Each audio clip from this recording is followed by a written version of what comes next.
Nima bo'ldi? Yiqilib tushdim. O'ng qo'ligami, chap qo'ligami?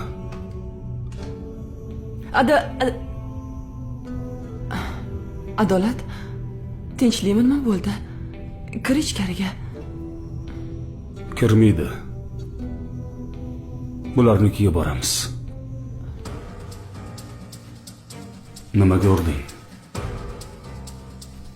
O'zi aybdor.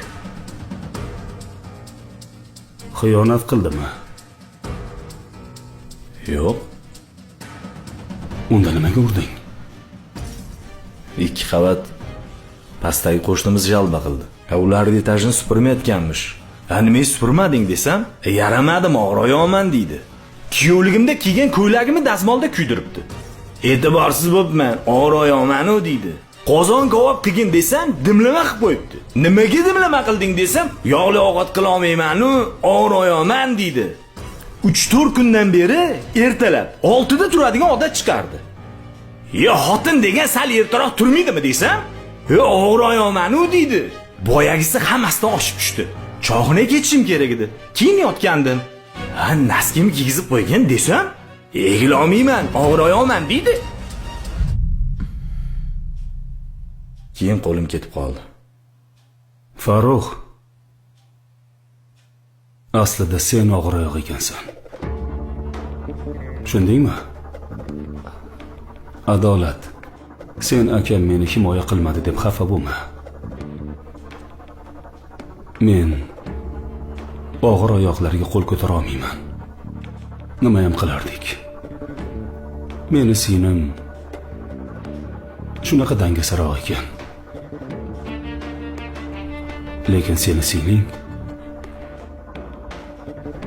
Tilla. Meni tashqarida kutib tura olasizmi? 2 daqiqada chiqaman. Aka, men podest tozalagan emasman. Odam olib kelib tozalatadilar. Og'ir oyoq bo'lmasam ham. Juda ko'p bo'ladi. Uxlab qolib 8 dan keyin turaman. Og'ir oyoq bo'lmasam ham. Agar biror joyga bormoqchi bo'lsam, avtobus u yoqda tursin, taksiga ham chiqarmaydilar.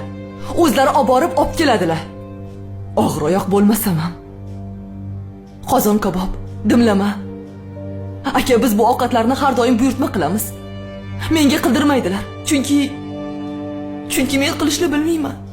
Meni shu kamchiliklari bilan sevadilar. Og'ir oyoq bo'lmasam ham. Og'ir oyoq bo'la olmayotgan bo'lsam ham.